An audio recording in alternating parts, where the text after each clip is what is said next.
I thought I had it all: a loving husband, two beautiful kids, and a perfect life in the suburbs. But one day, everything changed. A mysterious text message, late-night meetings, and a scent of unfamiliar cologne shattered my world. I became a detective in my own home, uncovering lies that threatened to destroy everything I held dear.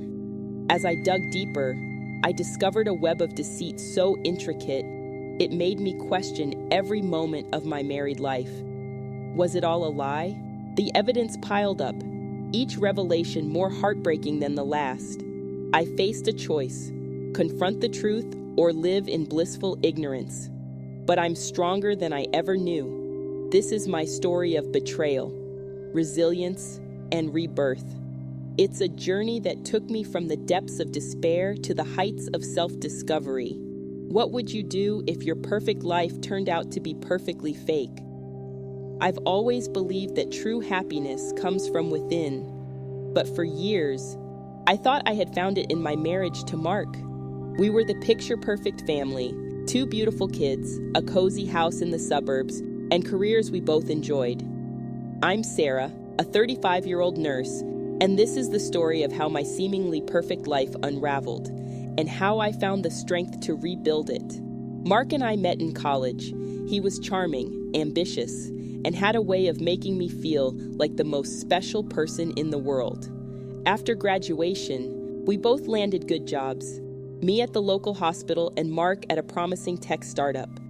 We got married soon after, and before long, our family grew with the arrival of Emily and Ethan. Life was busy but good. I loved my job at the hospital, where I felt I was making a real difference in people's lives. There was this one time when a young boy came in with a broken arm, crying his eyes out. I sat with him, told him silly jokes, and by the time the doctor came to set his arm, he was giggling and asking me to tell him more. It's moments like these that make all the long hours and stress worth it. At home, Mark and I had our routine. We'd tag team getting the kids ready for school, juggle our work schedules, and try to make time for each other in the evenings.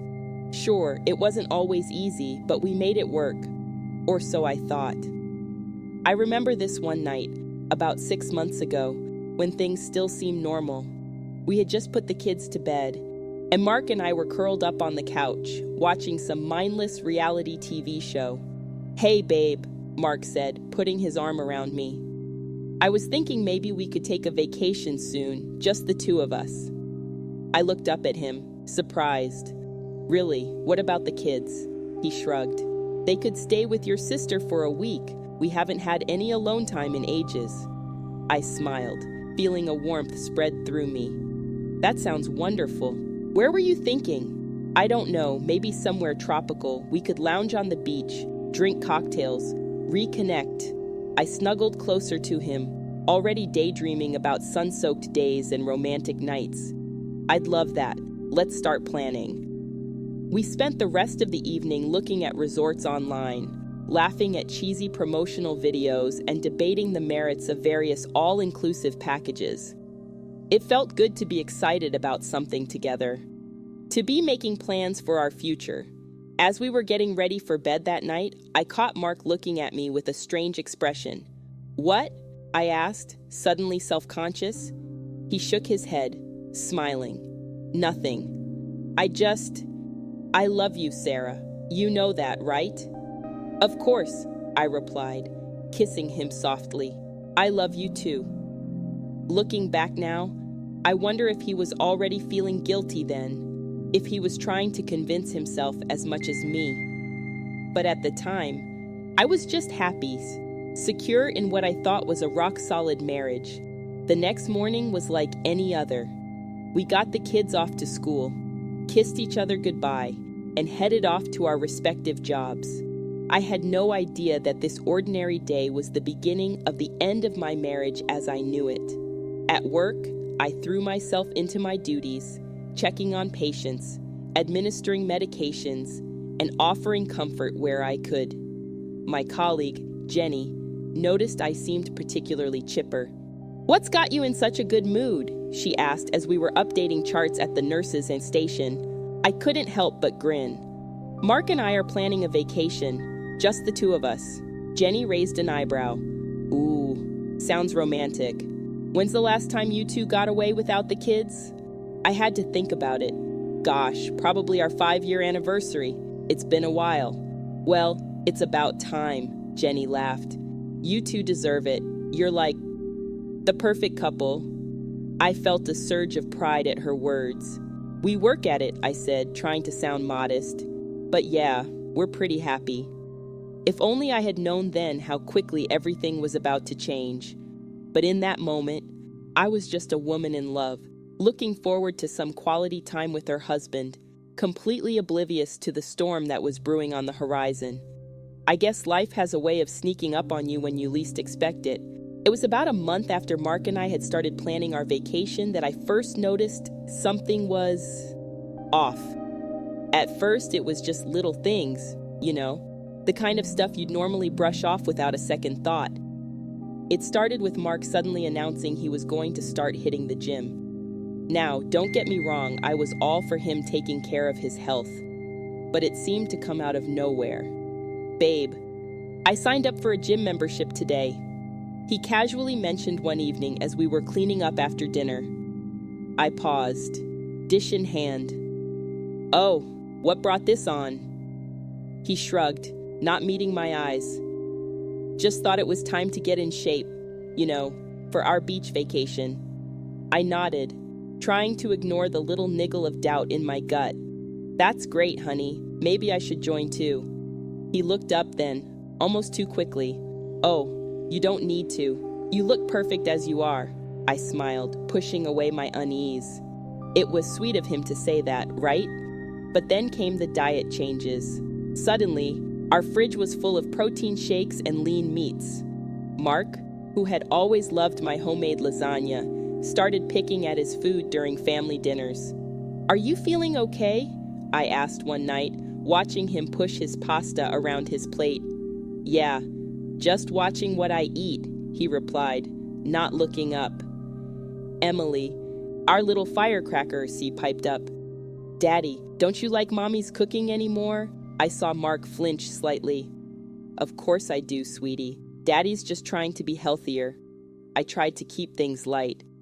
Well, more for us then, right, kids? But as I watched Mark excuse himself early from the table, that niggling feeling grew stronger. It wasn't just the diet and exercise, though. Mark started spending more time on his phone, always angling the screen away from me.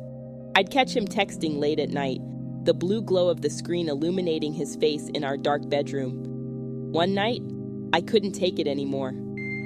Who are you talking to? I asked, trying to keep my voice casual.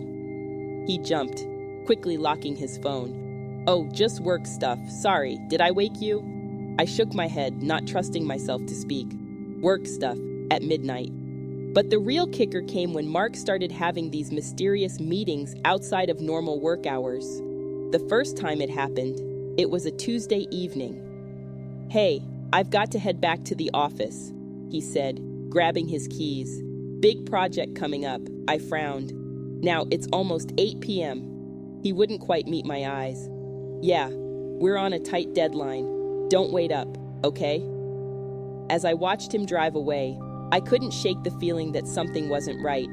But what could I do? Accuse him of what exactly?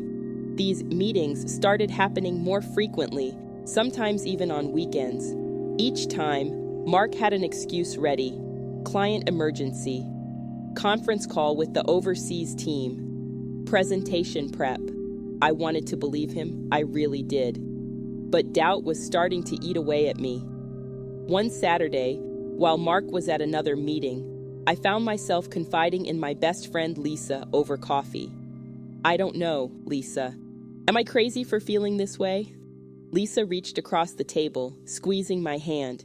Trust your gut, Sarah. If something feels off, it probably is. I sighed, stirring my now cold coffee.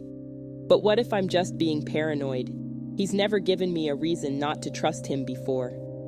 Maybe, Lisa said carefully, but it doesn't hurt to keep your eyes open. As I drove home that day, Lisa's words echoed in my head. Keep your eyes open. But what exactly was I looking for? The answer came in a way I wasn't expecting. It was a regular Wednesday afternoon, and I was folding laundry while the kids watched TV. As I sorted through Mark's clothes, a slip of paper fell out of his pocket. Curious, I picked it up. It was a receipt from a local jewelry store. My heart skipped a beat.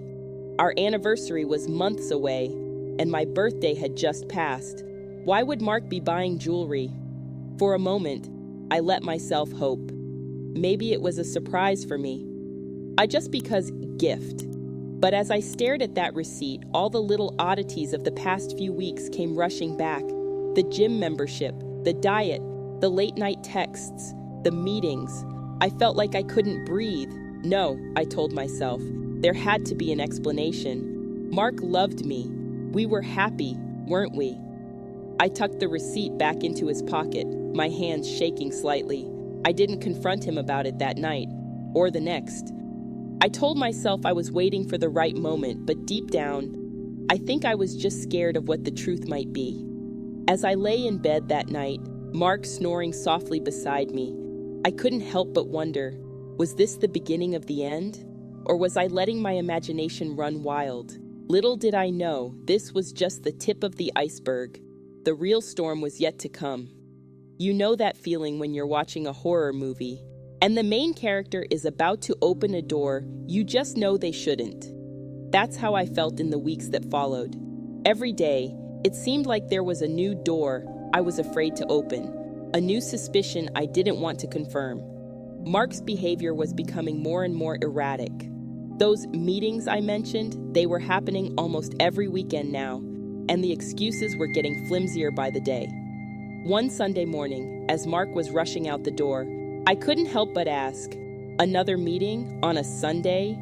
He barely looked at me as he grabbed his keys. "Yeah, big client. Gotta keep them happy, you know." I watched him go, feeling like I was watching a stranger. The Mark I knew would have at least kissed me goodbye. It wasn't just the meetings, though. Mark had always been proud of his appearance, but now it was like he turned into a completely different person. New clothes, expensive cologne, even a fancy new watch. Where did you get that?" I asked one evening, nodding at the gleaming timepiece on his wrist. "Oh, this." He glanced at it, almost guiltily. "Just a little something I picked up. Treat yourself, right?" I forced a smile, remembering the jewelry store receipt I'd found. Was this what he'd bought? But why lie about it? The kids were starting to notice too. One night at dinner, Ethan looked up from his plate with those big, innocent eyes of his. "Dad, why don't you eat with us anymore?" I saw Mark flinch. "What do you mean, buddy? I'm here now, aren't I?" Emily chimed in. "But you're always on your phone, or at work." The silence that followed was deafening. I looked at Mark, waiting for him to say something, anything. But he just mumbled an excuse about a busy period at work and changed the subject. That night, after the kids were in bed, I tried to talk to him. "Mark, is everything okay?" "The kids are noticing." He cut me off, his voice sharp. "Everything's fine, Sarah. Work's just... It's a lot right now. Can we not do this?" I felt like I'd been slapped. When did we become people who couldn't talk to each other? But the final straw came a few days later. I was at the grocery store, picking up some things for dinner, when I saw them. Mark and a woman I didn't recognize, laughing together in the produce aisle. My heart stopped. She was young, probably in her late 20s, with long blonde hair and a figure that made me suddenly conscious of every extra pound I'd gained after having kids. And the way Mark was looking at her, I'd never seen him look at me like that, not even when we were dating. I ducked behind a display, my mind racing. This had to be innocent, right? Maybe a new colleague. But then I saw Mark reach out and tuck a strand of hair behind her ear, his hand lingering on her cheek. I couldn't breathe. I couldn't think. I left my half-filled cart right there in the middle of the aisle and practically ran out of the store. When I got home, I locked myself in the bathroom and cried. All the doubts, all the suspicions I'd been pushing away came crashing down on me. It was real. It was happening. My marriage, my life as I knew it, was falling apart. I don't know how long I sat there on the cold tile floor, but eventually, I heard the front door open. Mark was home. "Sarah?" His voice echoed through the house. "Babe, you here?" I quickly splashed some water on my face, trying to erase the evidence of my breakdown. When I came out, Mark was in the kitchen, looking through the fridge. "Hey," he said casually. "I thought we were having chicken tonight." I stared at him, wondering how he could act so normal. Didn't he know our world was crumbling, or did he just not care? I forgot to go to the store," I lied, my voice barely above a whisper. He shrugged, closing the fridge. "No big deal. Want to order in?" As we sat there that night, eating takeout and making small talk, I felt like I was drowning. Every smile, every casual touch from Mark felt like a betrayal. How could he sit there, acting like everything was fine when he was tearing our family apart? I went to bed early that night, claiming a headache. As I lay there in the dark, listening to Mark move around downstairs, I knew I had a choice to make. I could confront him, demand the truth, or I could dig deeper, gather more evidence, because a small, desperate part of me still hoped there was an explanation for all of this. That I was wrong, that Mark was still the man I'd fallen in love with. But deep down, I knew. The Mark I loved was gone, and in his place was a stranger wearing my husband's face. As I drifted off into a restless sleep, one thought kept circling in my mind. What was I going to do now? You know, they say ignorance is bliss. But once you start to suspect something, it's like you can't unsee it. Every little thing becomes a clue, a piece of a puzzle you're not sure you want to solve. That's where I found myself after seeing Mark with that woman at the grocery store. I couldn't just sit back and pretend everything was fine anymore. I had to know the truth, no matter how much it might hurt. So, I started my own little investigation. It felt wrong, like I was betraying Mark's trust. But hadn't he already betrayed mine? I tried to justify it to myself as I began to pay closer attention to everything he did. First, I started keeping track of his meetings. I made a little note in my phone every time he left, jotting down the time and whatever excuse he gave. It didn't take long to see a pattern. These mysterious work emergencies always seemed to happen on Tuesday and Thursday evenings, and at least one day every weekend. One night, after Mark had rushed out for another client emergency, I found myself staring at his side of the closet. That's when I noticed it. A small duffel bag tucked away in the corner. My heart racing, I pulled it out. Inside were gym clothes, as expected, but also a toiletry bag with cologne I'd never smelled on him and a pack of condoms. I felt like I'd been punched in the gut. We hadn't used condoms since before we had kids. I sat there on the floor of our closet, holding that damning evidence, and cried until I had no tears left. But crying wasn't going to give me answers. So, I took a deep breath and decided to dig deeper. The next morning, while Mark was in the shower, I checked his phone. It was locked, of course, but I knew his passcode, or at least, I thought I did. When did he change it? That night at dinner, I casually brought it up. "Hey, I tried to check the weather on your phone earlier, but it looks like you changed your passcode." Mark barely looked up from his plate. "Oh yeah, work policy. We have to change them regularly now for security." I nodded, trying to keep my voice steady. "Makes sense. What's the new one?" He hesitated for just a second too long. "You know what? I can't even remember. It's some random number they assigned. I'll show you later." He never did.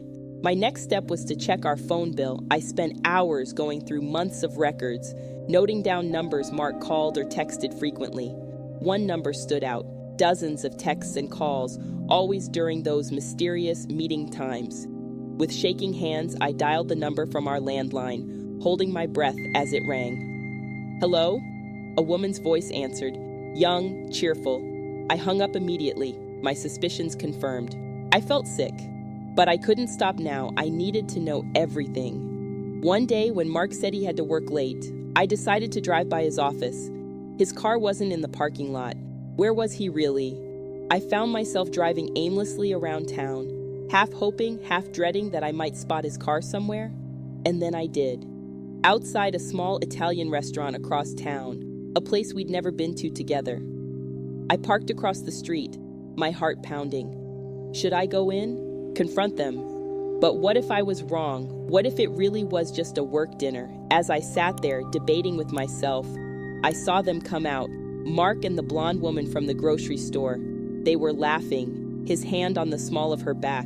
And then right there on the sidewalk, he kissed her, not a friendly peck, but a deep, passionate kiss that made my stomach churn. I don't know how I made it home that night. I was on autopilot, my mind reeling from what I'd seen. But I couldn't ignore it forever.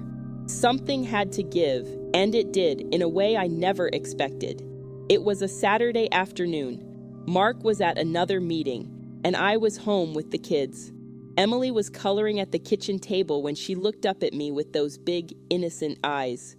"Mommy, why are you sad all the time now?" I froze. Was I that transparent? "What do you mean, sweetie? I'm not sad." She put down her crayon, looking at me seriously. "Yes, you are. And Daddy's never home anymore. Are you and Daddy fighting?"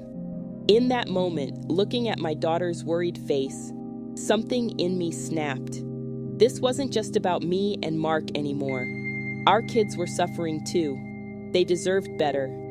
I deserved better. I hugged Emily tightly, fighting back tears. "No, honey, we're not fighting. But Mommy and Daddy do need to have a serious talk." As I held my daughter, I made a decision. No more investigating, no more pretending. It was time for the truth, no matter how painful it might be.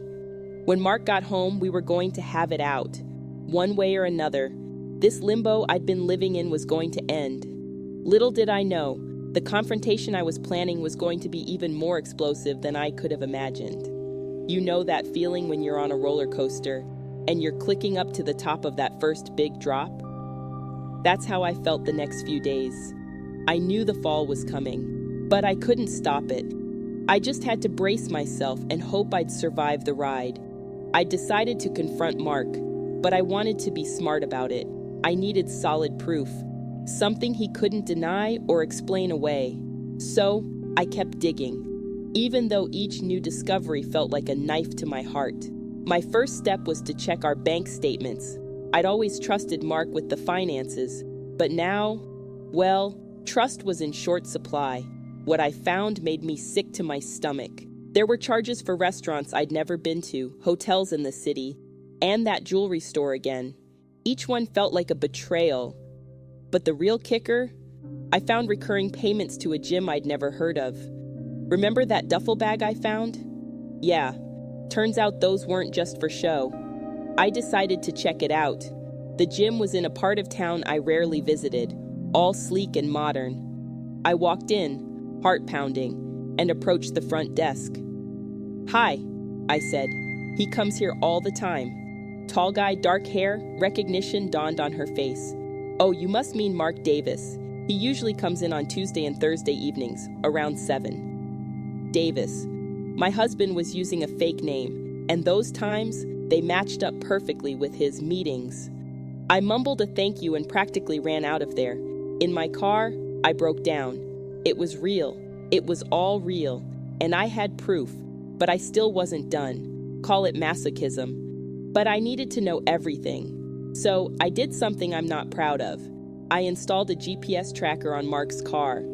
For days, I obsessively checked his location, work, home, that gym, and places I didn't recognize, an apartment building across town, a park we'd never visited as a family. Each new location felt like another betrayal. One night, I saw his car parked outside that apartment building for hours. I was tempted to drive over there to catch him in the act. But what would that achieve? More pain? More heartbreak? I was already drowning in both. The final straw came when I tried to check the GPS history on Mark's phone. I thought maybe I could see where he'd been all those times he was working late. But when I opened the app, it was empty, completely wiped clean. I confronted him about it that night. Hey, I was trying to check our route from that trip to the beach last summer, but the GPS history on your phone is empty. Did you delete it? Mark barely looked up from his laptop. Oh yeah, my phone was acting up. The guy at the store said clearing the history might help. Another lie. Another knife in my back. I wanted to scream at him, to throw his phone across the room and demand the truth. But I held back, not yet. Not until I had everything in order. So, I kept quiet. I played the role of the oblivious wife, all while my world was crumbling around me. I made dinner, helped the kids with homework, and pretended everything was normal. But inside, I was dying. The kids noticed, of course. They're smarter than we give them credit for. Ethan asked me one night, as I was tucking him in, "Mommy, are you and Daddy going to get divorced?" I felt like I'd been punched in the gut. "Why would you ask that, sweetheart?" He shrugged, looking down at his hands. And Tommy at school said his parents got divorced because his dad was always working late and his mom was always sad, like you and Daddy. I hugged him tight, fighting back tears. "Oh, honey, grown-up stuff is complicated, but I promise, no matter what happens, Daddy and I both love you and Emily very much. That will never change." As I left his room, I saw Mark standing in the hallway. Had he heard? For a moment, I saw a flicker of something in his eyes. Guilt, regret. But then it was gone, replaced by that mask of indifference he'd been wearing for months. "Everything okay?" he asked, as if he actually cared. I nodded, not trusting myself to speak. As I walked past him, I made a decision. This had gone on long enough. It was time to end this charade, for the kids' sake if nothing else. I spent the next day preparing. I gathered all the evidence I'd collected. Bank statements, GPS logs, everything. I wrote down all the lies, all the inconsistencies, and I steeled myself for the confrontation to come. That night, after the kids were in bed, I sat Mark down at the kitchen table. My hands were shaking, but my voice was steady when I said, "We need to talk." Little did I know this conversation would change everything, but not in the way I expected. I took a deep breath, steadying myself for what was about to come. Mark sat across from me, his face a mask of confusion. But I knew better now. I knew all about his masks. "What's this about, Sarah?" he asked, his tone casual, as if he didn't know, as if he hadn't been lying to me for months. I laid out the evidence I'd gathered on the table between us. Bank statements, GPS logs, even a printout of our phone records. His eyes widened as he took it all in. What is all this?" he stammered. I looked him straight in the eye. "This is the truth, Mark. The truth you've been hiding from me." For a moment, just a moment, I saw panic flash across his face. But then the mask was back. He picked up one of the papers, pretending to study it. "I don't understand. These are just our bank statements. What are you talking about?" I could feel my anger rising. How dare he continue to lie, even now? "Don't play dumb, Mark. The restaurants you've been to that we've never visited together, the hotel charges, the jewelry store receipts." He shrugged, but I could see the tension in his shoulders. "Work dinners, business trips, I told you about those? And the jewelry?" I pressed. He hesitated for a second too long. A surprise. "For you?" I laughed, but there was no humor in it. "Funny, I don't remember receiving any jewelry lately." Mark's face hardened. "What are you accusing me of, Sarah?" This was it. The moment of truth. "I'm not accusing you of anything. I'm telling you what I know. You're having an affair." The words hung in the air between us, heavy and suffocating. For a long moment, neither of us spoke. Then Mark did something I didn't expect. He laughed. "An affair? Are you serious? Sarah, this is ridiculous. You're imagining things." But I wasn't backing down, not this time. "Am I? Then explain the fake name at the gym. Explain the apartment building you keep visiting. Explain the blonde woman I saw you kissing outside that Italian restaurant." With each accusation, I saw his facade crumbling. The laughter died in his throat. His face paled. And then, just like that, The man I thought I knew disappeared. In his place was a stranger, cold and defensive. "You've been spying on me," he hissed, his voice low and dangerous. "I've been trying to understand why my husband has become a stranger," I shot back. "She's younger than me, prettier. Is that it, Mark? Did you get bored with your aging wife and decide to trade up?" He whirled around, his face contorted with anger. "You don't know what you're talking about. You don't know anything." "Then tell me," I shouted, standing up to face him. "Tell me I'm wrong. Tell me there's an explanation for all of this that doesn't end with you betraying our vows, our family." For a moment, I thought he might. I saw a flicker of the old Mark, the man I fell in love with.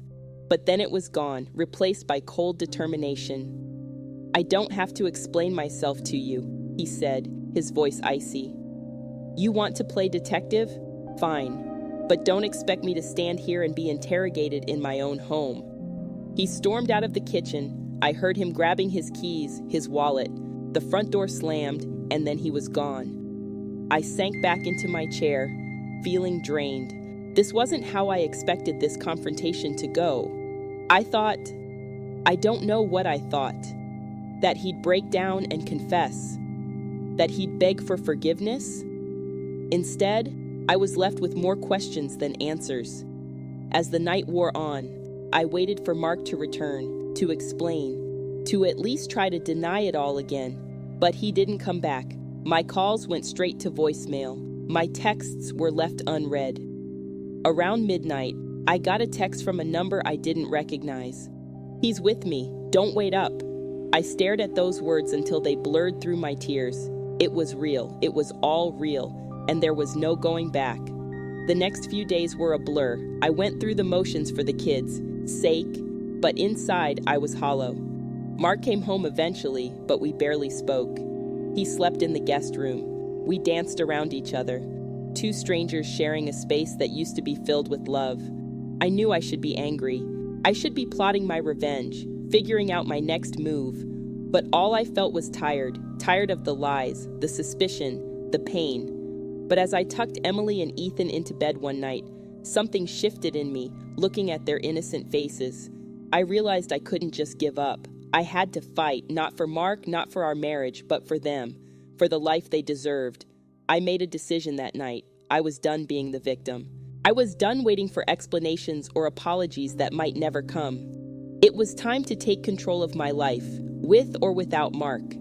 Little did I know, the journey I was about to embark on would test me in ways I never imagined. But it would also show me just how strong I really was. After that night, something changed in me. I was done being the victim, done crying over a man who clearly didn't value our family. It was time to take action, to fight for myself and my kids. But I needed more than just suspicions and circumstantial evidence. I needed cold, hard proof. That's when I remembered something. A few months back, Mark had mentioned a work trip to a tech conference. He'd been excited about it, talking about some new gadget he was going to bring back. The gadget never materialized, but now I wondered, was that trip even real? I started digging. I called his office, pretending to be his assistant confirming travel details. The receptionist sounded confused. "I'm sorry, but Mr. Thompson didn't attend any conference in the last 6 months." My heart raced. Another lie. But this one I could use. I spent the next few days in full detective mode. I combed through our credit card statements, looking for any charges from that week. And there it was, a hotel charge, right here in our city. Not a business trip at all, but a local rendezvous. I called the hotel, my hand shaking as I dialed. "Hi, this is Sarah Thompson. My husband Mark stayed at your hotel a few months ago, and I think he left something important in the room. Could you check your records?" The clerk was hesitant at first, but I played the concerned wife role perfectly. Finally, she relented. "Yes, Mr. Thompson stayed here from the 15th to the 18th, room 412. I thanked her and hung up, feeling a mix of triumph and nausea. I had him. Solid. Undeniable proof of his lies. But I wasn't done yet. I needed to know everything, to leave no stone unturned. So I did something I never thought I'd do. I hired a private investigator. Dave was a retired cop, all gruff exterior and no-nonsense attitude. When I laid out my suspicions and the evidence I'd gathered, he nodded grimly. "You've done good work," he said, "but let's nail this down tight."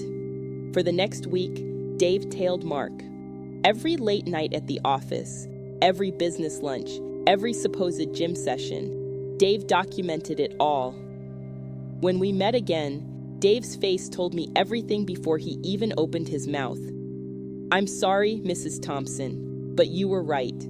He laid out photos on the table between us, Mark and the blonde woman, Jessica, entering a small apartment building, Mark kissing her in his car, the two of them having dinner at an intimate restaurant. I stared at the photos, feeling oddly detached. It was like I was looking at strangers, not my husband of over a decade. "There's more," Dave said quietly. He slid a USB drive across the table. "Audio recordings from the apartment. You might not want to listen to those." I nodded, clutching the drive like a lifeline. "Thank you, Dave, for everything." That night, after the kids were in bed, I sat in my home office, staring at my laptop. The USB drive felt heavy in my hand. Did I really want to hear what was on it? Did I need to? In the end, curiosity won out. I plugged in the drive and clicked play. Mark's voice filled the room. "I can't keep doing this, Jess. Sarah's getting suspicious." A woman's voice, Jessica, I assumed, replied, "So what? Leave her already. You said you would." "It's not that simple. There's the kids to think about." The kids. It's always about them. What about us? What about our plans?" I listened, my heart breaking all over again as Mark and his mistress argued about their future, about my future, about our children's future. But then I heard something that made my blood run cold. "Look," Mark said, his voice low and urgent. "We just need to be patient. I've got a plan. A few more months, and we'll have everything we need. Sarah won't know what hit her." "Are you sure?" Jessica asked. "It seems risky." "Trust me," Mark replied. "By the time she figures it out, it'll be too late. She'll be left with nothing, and we'll be set for life." I sat there in the dark, the voices of my husband and his lover echoing around me. Shock gave way to anger, then to a cold, hard determination. Whatever Mark was planning, I had to stop it. Not just for me, but for Emily and Ethan. I wouldn't let him destroy our lives for his selfish desires. With shaking hands, I picked up my phone and dialed a number I never thought I'd need. "Hello," I said when the receptionist answered. "I need to make an appointment with a divorce lawyer as soon as possible." As I hung up, I felt a strange sense of calm wash over me. This was it, the point of no return, but I wasn't afraid anymore. I was ready to fight.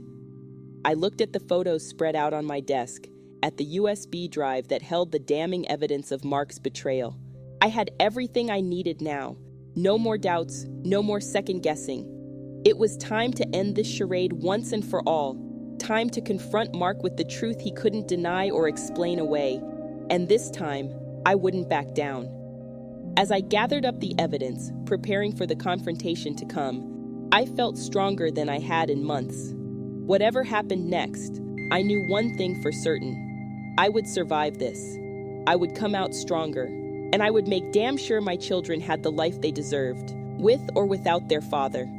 The old Sarah, the one who cried herself to sleep and doubted her own worth, was gone. In her place was a woman ready to take on the world, and heaven help anyone who tried to stand in her way. I spent the entire day in a state of nervous energy, knowing that tonight was the night I'd finally confront Mark with everything I knew. The kids were at my sister's for a sleepover, so we'd have the house to ourselves. No interruptions, no distractions, just the truth, laid bare. When Mark came home from work, I was waiting in the living room. The evidence was spread out on the coffee table. Photos, bank statements, the USB drive, everything. "Sarah," Mark called out as he entered. "Where are the kids?" "At my sister's," I replied. my voice steady despite my racing heart. "We need to talk, Mark." He walked into the living room, his face changing as he took in the scene. "What's all this?" I gestured to the chair across from me. "Sit down, please." For a moment, I thought he might refuse, but then he sank into the chair, his eyes never leaving the pile of evidence between us. "Remember when I confronted you before?" I began. "You denied everything, made me feel like I was crazy for suspecting you." Mark shifted uncomfortably. "Sarah, I told you." I held up a hand, cutting him off. No more lies, Mark. I know everything." I started laying out the evidence, piece by piece. The hotel receipts from his fake business trip, the photos of him with Jessica, the bank statements showing withdrawals I couldn't explain. With each new piece of evidence, I saw Mark's composure crumble a little more. But still, he tried to deny it. "This is all a misunderstanding," he stammered. "I can explain." "Can you?" I interrupted. Can you explain this?" I pressed play on the audio recording. Mark's voice filled the room, talking about his plans with Jessica, about leaving me with nothing. The color drained from Mark's face. For a long moment, he just sat there, staring at the recorder. Then something in him seemed to break. "How did you get that?" he whispered. "Does it matter?" I shot back. "Is it true? Were you really planning to leave me with nothing?" Mark's silence was all the answer I needed. "How could you?" I asked, my voice cracking despite my best efforts. "After everything we've been through together, our children, Mark, how could you do this to them?" He looked up then, and for the first time I saw real emotion in his eyes. Guilt? Regret? I couldn't tell. "I never meant for it to go this far," he said quietly. "It just happened." I laughed bitterly. "It just happened. The affair maybe, but this." I gestured to the evidence. The lies, the scheming, the plans to rob me blind. "That didn't just happen, Mark. You chose that." He buried his face in his hands. "I'm sorry," he mumbled. "I'm so sorry." But his apologies meant nothing to me now. I was beyond hurt, beyond forgiveness. Now, I was just angry. "Sorry doesn't cut it," I said, my voice cold. "Not anymore. I want a divorce." Mark's head snapped up. What? "No, Sarah, please, we can work this out. For the kids, don't you dare use our children as an excuse," I hissed. "You didn't think about them when you were sneaking around with Jessica. You didn't think about them when you were planning to leave us with nothing." I stood up, gathering the evidence. "I've already spoken to a lawyer. You'll be hearing from them soon." Mark jumped to his feet, reaching for me. "Sarah, wait, please, just listen." I stepped back, out of his reach. "No, Mark, I'm done listening to your lies. It's over." As I turned to leave, Mark called out, his voice desperate. "What about the kids? What am I supposed to tell them?" I paused at the doorway, looking back at him, the man I once loved, now a stranger. "You tell them the truth, that Daddy made a mistake, a big one, and now he has to face the consequences." With that, I walked out, leaving Mark standing alone in the living room. As I closed the door behind me, I heard a crash. Mark must have knocked something over in frustration. But I didn't go back. I couldn't. I got in my car and just drove, no destination in mind. My hands were shaking on the steering wheel, adrenaline coursing through my veins. I'd done it. I'd finally confronted Mark, laid all the cards on the table. So why didn't I feel relieved? As I drove through the quiet streets of our neighborhood, the reality of what had just happened began to sink in. My marriage was over. The life I'd built, the future I'd planned, it was all gone. And now I had to figure out how to pick up the pieces. I found myself parking at a little park where I used to take the kids when they were younger.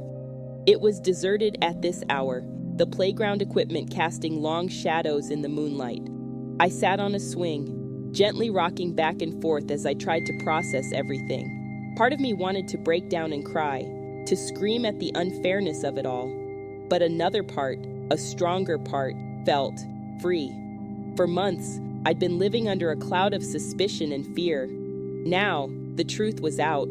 It was painful, yes, but it was also liberating. As I sat there, I made a promise to myself. This wouldn't break me. I wouldn't let Mark's betrayal define me or my children's future. We would get through this, and we would come out stronger on the other side. I took a deep breath of the cool night air, feeling a sense of calm wash over me. Tomorrow would bring new challenges, telling the kids, dealing with lawyers, facing an uncertain future. But for now, in this quiet moment, I allowed myself to feel proud. Proud that I'd stood up for myself, proud that I'd uncovered the truth, proud that I was strong enough to walk away. As I got back in my car to head home, I caught a glimpse of myself in the rearview mirror. The woman looking back at me wasn't broken or defeated. She was determined, resilient, ready to face whatever came next. For the first time in months, I smiled. It was a small smile, tinged with sadness, but it was real. This wasn't the end of my story. It was just the beginning of a new chapter. The days following my confrontation with Mark were a blur of emotions. One minute I'd feel strong and empowered, ready to take on the world. The next, I'd be curled up in bed, wondering how I'd ever move forward. But I didn't have the luxury of wallowing for long.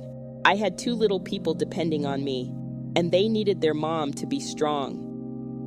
Telling Emily and Ethan about the divorce was the hardest thing I've ever had to do. We sat them down in the living room, Mark and I, trying to present a united front even as our world was falling apart. Mommy and Daddy have something important to tell you, I began, my voice wavering slightly. Emily, perceptive as always, immediately tensed up. Are you getting divorced? Like Tommy's parents? I exchanged a look with Mark before nodding slowly. Yes, sweetheart. Daddy and I. We've decided it's best if we don't live together anymore. Ethan's lower lip trembled. But why? Don't you love each other anymore? Mark spoke up then, his voice thick with emotion. We'll always love you both, more than anything in the world. That will never change. But sometimes grown-ups can't live together anymore, even if they care about each other. I bit back a bitter laugh at his words. Care about each other? After what he'd done? But this wasn't about us. It was about our children. The kids took it hard, as we knew they would. There were tears, questions we couldn't fully answer, and moments of anger, but we reassured them as best we could, promising that no matter what, they would always have both of us in their lives. After the kids went to bed that night, exhausted from the emotional conversation, I found myself alone in the kitchen. The house felt too quiet, too empty. I poured myself a glass of wine, my hand shaking slightly as I raised it to my lips. That's when the tears finally came, great, heaving sobs that shook my entire body. I cried for my broken marriage, for my children's shattered innocence, for the future I thought I'd have. I cried until I had no tears left, slumped on the kitchen floor with my back against the fridge. As I sat there, surrounded by the remnants of the life I thought I'd have forever, I realized something. This pain, this heartbreak, it was like a wound, and like any wound, it needed time to heal. I couldn't rush it, couldn't pretend it didn't hurt. I had to let myself feel it, process it, before I could truly move on. The next few weeks were a roller coaster. Some days, I'd feel almost normal, going through the motions of work and taking care of the kids. Other days, the smallest thing would set me off, finding one of Mark's shirts in the laundry, hearing our song on the radio, seeing a happy couple at the grocery store. But slowly, almost imperceptibly, things started to change. I found myself laughing more with the kids, enjoying little moments that I'd taken for granted before. I started focusing on myself, doing things I'd always wanted to but never had time for. I joined a yoga class, something I'd been meaning to do for years. At first, I felt awkward and out of place, surrounded by seemingly perfect Zen women. But as the weeks went by, I found myself looking forward to the classes. The physical exertion helped clear my mind, and for that 1 hour I could just be Sarah, not a soon-to-be ex-wife, not a single mom, just me. I also started seeing a therapist, Dr. Linda. At first, I was skeptical. How could talking about my problems possibly help? But Dr. Linda was patient and understanding, helping me work through my anger and pain. "It's okay to be angry, Sarah," she told me during one session. "What Mark did was a betrayal of the worst kind. But don't let that anger consume you.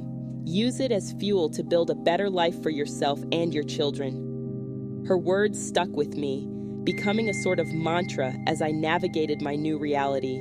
As the divorce proceedings got underway, I threw myself into understanding every aspect of our finances. No more being the clueless wife who let her husband handle everything. I met with financial advisors, pored over bank statements, and made sure I knew exactly what I was entitled to. It wasn't easy. There were moments when I wanted to give up, to just let Mark have whatever he wanted if it meant ending this nightmare sooner. But then I'd think of my kids, of the future I wanted to give them, and I'd find the strength to keep fighting. One particularly tough day, after a grueling meeting with the lawyers, I found myself driving to the park where I used to take the kids. I sat on the same swing I'd sat on the night I confronted Mark, gently swaying back and forth. As I watched the sunset, painting the sky in brilliant shades of orange and pink, I had a moment of clarity. This divorce, as painful as it was, wasn't the end. It was a new beginning, a chance to rediscover who I was, what I wanted out of life. I pulled out my phone and opened the Notes app. With shaking fingers, I started to type things I want to do. 1. Go back to school. Finish that nursing degree I put on hold. 2. Take the kids on a camping trip, just the 3 of us. 3. Learn to paint. 4. Run a 5K. 5. Travel to Europe. As I added to the list, I felt a spark of excitement that I hadn't felt in years. For so long, I'd defined myself as Mark's wife, as Emily and Ethan's mom. Now I had the chance to figure out who Sarah really was. That night, as I tucked the kids into bed, I looked at their sleeping faces and felt a surge of love and determination. We'd been through hell, the 3 of us, but we'd come out the other side. And whatever the future held, we'd face it together. As I closed their bedroom door, I whispered a quiet promise to myself and to them. The best is yet to come. As the weeks turned into months, I started to feel like myself again. Not the old Sarah, the one who let her husband make all the decisions and ignored her own instincts. No, this was a new Sarah, stronger, wiser, and ready to take on the world. The divorce was finalized on a Tuesday. I remember standing outside the courthouse, the papers clutched in my hand, feeling a mix of relief and sadness. It was over, really, truly over. "You okay?" my lawyer Jennifer asked, placing a hand on my shoulder. I took a deep breath and nodded. "Yeah, I think I am." As I drove home, I thought about how far I'd come. The evidence I'd gathered had been crucial. Thanks to the recordings and financial records, I'd secured full custody of the kids and a fair division of assets. Mark's plan to leave me with nothing had backfired spectacularly. When I got home, I found a package waiting on the porch. Inside was a beautiful leather-bound journal with a note from Dr. Linda. "For your new chapter, write your own story, Sarah." That night, after the kids were in bed, I sat down with the journal and began to write. I poured out everything, the pain, the anger, the fear, but also the hope and the determination. As I wrote, I felt something shift inside me. This was my story now, and I was in control of how it unfolded. The next few months were a whirlwind. I enrolled in online classes to finish my nursing degree, juggling studying with work and taking care of the kids. It wasn't easy, but every small achievement felt like a victory. One Saturday morning, as I was helping Emily with her science project, my phone buzzed with a text. It was from Lisa, my best friend. "Turn on the news. Now." Curious, I flipped on the TV, and there, splashed across the screen, was Mark's face. The headline made my jaw drop. "Local executive arrested in embezzlement scheme." I listened in shock as the newscaster detailed how Mark and several of his colleagues had been caught in a massive fraud operation. They'd been siphoning money from the company for years, using it to fund lavish lifestyles and secret accounts. My phone started blowing up with messages from friends and family. "Are you okay? Did you know about this?" But all I could think about was how close I'd come to being implicated in this mess. If I hadn't discovered Mark's affair, if I hadn't pushed for the divorce when I did. I sank onto the couch, my mind reeling. Emily looked up from her project, concern in her eyes. "Mommy, what's wrong?" I pulled her into a hug, holding her tight. "Nothing, sweetie. Everything's okay. Actually, everything's better than okay." And in that moment, I realized it was true. For the first time in a long time, I felt genuinely, completely okay. The following weeks were chaos. Reporters camped outside our house, wanting statements about Mark's arrest. I kept the kids home from school for a few days, shielding them as best I could from the media frenzy. Through it all, I stayed strong. I answered the necessary questions for the investigators, but otherwise, I focused on moving forward. This was Mark's mess, not mine. One evening, as I was helping Ethan with his homework, he looked up at me with those big, serious eyes of his. "Mom, are we going to be okay? Now that Dad's, you know." I set down the pencil and took his little hands in mine. "Ethan, listen to me. We're going to be more than okay. We have each other, and that's all that matters. Your dad made some big mistakes, but that doesn't change how much we love you. Understand?" He nodded, a small smile appearing on his face. "Can we have ice cream for dinner?" I laughed, ruffling his hair. "Nice try, buddy, but how about we make sundaes for dessert?" As we sat around the kitchen table that night, the kids giggling as they piled toppings on their ice cream, I felt a warmth spread through my chest. This was what mattered. This little family we'd created, the love we shared. Everything else was just noise. Months passed, and life settled into a new normal. I threw myself into my studies, determined to excel in my nursing program. The kids adjusted to life with just me, and we found our own routines and traditions. One crisp fall morning, I laced up my running shoes and headed to the park. I'd been training for weeks, and today was the day. My first 5K race. As I stood at the starting line, surrounded by other runners, I felt a surge of pride. 6 months ago, I could barely run a mile without getting winded. Now, here I was, ready to tackle 3.1 miles. The starting gun fired, and we were off. As I ran, I thought about everything I'd been through, the pain, the betrayal, the fear, but also the strength I'd found, the resilience I'd developed. With each step, I felt lighter, freer. As I crossed the finish line, my kids cheering from the sidelines, I felt tears spring to my eyes. Happy tears, proud tears. I'd done it. Not just the race, but everything. I'd survived, I'd thrived, and I'd come out stronger on the other side. That night, as I tucked the kids into bed, Emily asked, "Mom, are you happy?" I paused, really thinking about the question. "You know what, sweetie? I really am." And it was true. For the first time in a long time, I was genuinely, completely happy. Not because everything was perfect, it was far from it, but because I'd learned that happiness doesn't come from a perfect life.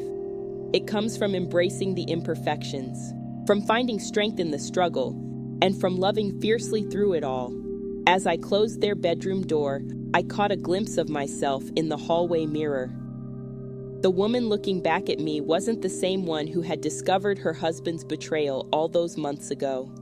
This woman was stronger, wiser, and unafraid to face whatever life might throw her way. I smiled at my reflection, feeling a sense of peace wash over me. The journey had been hard, but it had led me here, to a life filled with purpose, love, and endless possibilities, and I wouldn't have it any other way.